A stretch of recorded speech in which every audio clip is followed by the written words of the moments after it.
అంటే ఈ మూమెంట్ అంతా హిందూ మత వ్యతిరేకం అని ఒక చర్చ స్టార్ట్ చేశారు. హిందువులని చీల్చే కుట్ర అంటున్నారు. ఇప్పుడు ఆర్యవయసులు ఎల్బీనగర్ స్టార్ట్ చేసింది కదా, అవును, వాళ్ళంతా హిందువులు కదా, రామంతపూర్ వాళ్ళు హిందువులు కదా, డోర్నగర్ వాళ్ళు హిందువులు కదా, చాకలి వాళ్ళు మంగళి వాళ్ళు విశ్వకర్మలు హిందువులు కదా. హిందూకు సంబంధించినది కానే కాదు ఇది. ఇప్పుడు ఇది బతుకు సమస్య. నేను చెప్తానండి, ఒక ఒక ఒక లైన్ ఏదో సోషల్ మీడియాలో వైరల్ అవుతున్నది. ఏమంటున్నారు? ఇగో, ఓనా హిందూ సమాజమా నిద్రమత్తు వీడి చూడరా, మంగళి వృత్తి లాక్కుందెవరు మార్వాడి కాదు, కుమ్మరి వృత్తి లాక్కుందెవరు మార్వాడి కాదు, చాకలి వృత్తి లాక్కుందెవరు మార్వాడి కాదు, గొల్ల వృత్తి లాక్కుందెవరు మార్వాడి కాదు, ఇట్లా అన్ని వృత్తులు లాక్కుందెవరు మార్వాడి కాదు కాదు కాదు అని చెప్తూ, తెలుసు కదా ఇవన్నీ ఎవరి చేతుల్లోకి వెళ్ళినాయో. మార్వాడి గో బ్యాక్ అనే తుకుడే బ్యాచ్ ఎన్నో రకాలుగా హిందూ సమాజాన్ని చీల్చే కుట్రలో భాగమే ఇదంతా. మనం అప్రమత్తంగా లేకపోతే రేపు తెలంగాణలో హిందూ గో బ్యాక్ అనే ఉద్యమాలు రావడానికి ఎంతో సమయం పట్టదు. తస్మాత్ జాగ్రత్త. వాళ్ళు దిగిన రంగంలోకి సోషల్ మీడియా అదే మోడీ బ్యాచ్ అంతా దిగి దీన్ని డివైడ్ చేస్తున్నారు. కడుపు మండిన కోమటోళ్ళే చేస్తారు ఈ ఉద్యమం, గుర్తుపెట్టుకోండి. కడుపు బట్టలు అమ్ముడు పోని పద్మశాలే చేస్తారు ఇది. ఆ రెండు కులాలు చాలు తెలంగాణలో, వాళ్ళే ఈ ఉద్యమాన్ని అందుకుంటారు. మేము వాళ్ళకు ఒక దారి చూపించినాం, చేయాల్సిన బాధ్యత వాళ్ళది అంతే. మార్వాడి కోమట్లు ఉన్నారు, పద్మశాలీలు ఉన్నారు, విశ్వకర్మలు ఉన్నారు, నాయి బ్రాహ్మణులు ఉన్నారు, ఉద్యమకారులు ఉన్నాం. ఖచ్చితంగా చేస్తాం, ఆపేదేం లేదు. అసలు ఆగేది ఉండదు. ఇది ఆపడానికి నేను నా చేతిలో ఒక్క చేతి నేను ఇట్లాంటి పడేటట్టు లేదు, అందరి చేతిలోకి వెళ్ళింది ఇది. ఏ స్థాయి బిజినెస్ లో ఉన్నారు వీళ్ళంతా, ముఖ్యంగా హైదరాబాద్ ఈ చుట్టుపక్కల? అంటే ఇప్పుడు వాళ్ళు రియల్ ఎస్టేట్ లో కూడా ఉన్నారు వాళ్ళు. ఇప్పుడు మనకి సిటీసీకి పోతాం, మొత్తం వాళ్ళే ఉంటాయి. కంప్యూటర్ అంటే వాళ్ళు అవన్నీ ఓకే, కంప్యూటర్ సాఫ్ట్వేర్ హార్డ్వేర్ వల్ల అయిపోయినాయి. ఇప్పుడు లేటెస్ట్ వాళ్ళది ఏంటంటే బిల్డర్స్ తర్వాత రియల్ ఎస్టేట్ లో ఉన్నారు. ప్రతి భూమి పంచాయతీలో వాళ్ళే ఉంటారు.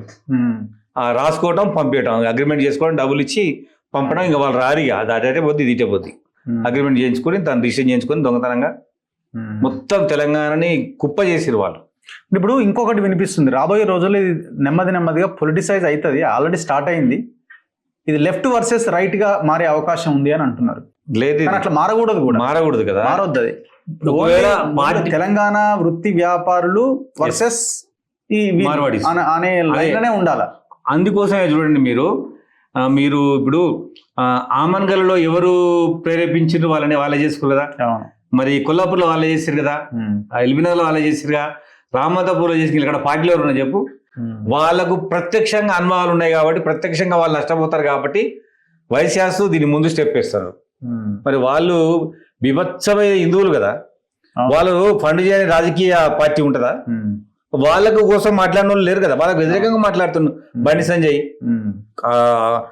ఆర్యవయసులకు వ్యతిరేకంగా, పద్మశాలకు వ్యతిరేకంగా మాట్లాడుతుండు, తెలంగాణ వ్యాపారుల వ్యతిరేకంగా మాట్లాడుతుండు. ఇప్పుడు ఎవరు ఈ లైన్ చెప్తలేరు. ఇప్పుడు మార్వాడి గో బ్యాక్ అన్నది తప్పు అని చెప్తున్న వాళ్ళు, తెలంగాణలో ఈ కులాలకి ఈ వర్గాలకి అన్యాయం జరుగుతుందా లేదా అన్న దాని దగ్గర ఎవరికి ఆన్సర్ లేదు. ఇవాళ అన్యాయం జరుగుతుంది నిజమని చెప్పాలి కదా. ఇవాళ కనుక మనం అడ్డుకోకపోతే, కోడిగుడ్డు తినేటప్పుడే మనం ఆపినోడిని మనం అడ్డుకోకపోతే లాస్ట్ కు మన ఎమ్మటి ఒక్కరు ఉండరు. ఇవాళ అనుకోవచ్చు దీనివల్ల నాకేమీ నష్టం జరిగింది, నాకు ప్రత్యక్షంగా నష్టం జరగలేదు అని అనుకుంటే రేపు మొత్తం వస్తారు, ఒక్క మనిషి ఉండరు మన ఎమ్మటి. అందుకోసం ముందే ఎదుర్కోవాలి దీన్ని. మీరు అనొచ్చు నీకేం సంబంధం, నాకే సంబంధం.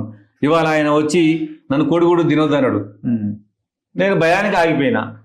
ఉద్యమం చేద్దాం అనుకునేసరికి మటన్ వాళ్ళని, చికెన్ వాళ్ళని, కూరగాయలను మొత్తం ఆపిండు. అప్పుడు ఒక్క మనిషి ఉన్నాడు తిరిగి చూస్తే. ఇప్పుడే ఎదుర్కోవాలి వాళ్ళని, సమయం వచ్చింది, ఎదుర్కోవాలి, అడ్డుకోవాలి. అది అడ్డుకొని దాన్ని దారిలో పెట్టాలి. ప్రభుత్వం చేత నియంత్రణ చేయించాలి. నియంత్రణ ఎట్లా సాధ్యమని మీరు అనుకుంటున్నారు? చట్టం చేయాలి ప్రభుత్వం. ఏమని చట్టం చేయాలి? స్థానికులైనటువంటి తెలంగాణ వాళ్ళకు ఎక్కువ 80% స్థానిక వ్యాపారంలో వాటా కల్పించాలి. ఓకే, సరిపోదు.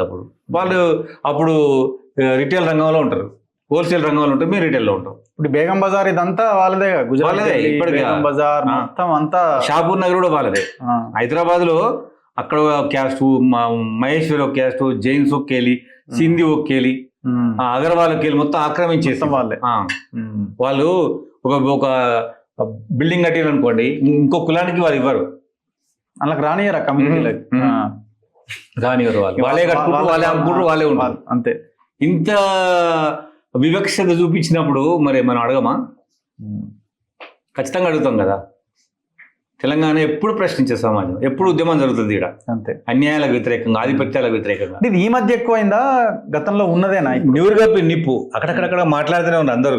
కానీ ఈ తెలంగాణ వచ్చినాక విస్తృతంగా పెరిగినట్టుంది కదా. చాలా పెరిగింది, అది బాగా ఎక్కువైపోయింది అన్నమాట. ఎక్కువైపోయింది. ఎక్కువైపోయింది, ధనం ఎక్కువైపోయింది, దాడులేని. అదే ఇప్పటికి కూడా చూడండి, వాళ్ళే కొట్టిండ్రు, వాళ్ళే తిట్టిండ్రు, వాళ్ళే అవమానిస్తున్నారు. కానీ తెలంగాణలో ఎవరు కూడా ఎక్కువ తక్కువ మాట్లాడతలేరు. లైవ్ లోనే తాగుబోతులు అంటుండు. ఎవడు వాడు తెలియదు. అట్లా అవమానించొద్దు కదా. అవును, చూద్దాం.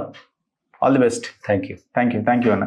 ఇది పిడమర్తి రవి గారితో స్పెషల్ ఇంటర్వ్యూ. వాళ్ళు రేపు బషీర్బాగ్ ప్రెస్ క్లబ్లో దీనికి సంబంధించిన ప్రకటన చేయబోతున్నారు. మన రాష్ట్రం మన దుకాణం అన్న పేరుతో తెలంగాణ బచావో మూమెంట్ని ప్రారంభించబోతున్నారు. చూద్దాం రాబోయే రోజుల్లో ఈ అంశం మీద ప్రజలు కూడా క్లారిటీగా మన దుకాణాలు, మన వ్యాపారాలు, మన ప్రజలు, మన రాష్ట్రం, మనం అని ఒక యూనిటీగా ఎంతవరకు ఉండేలాగా ఈ మూమెంట్ ముందుకు తీసుకెళ్తారో చూడాలి. చూస్తూనే ఉండండి మన తెలుగు.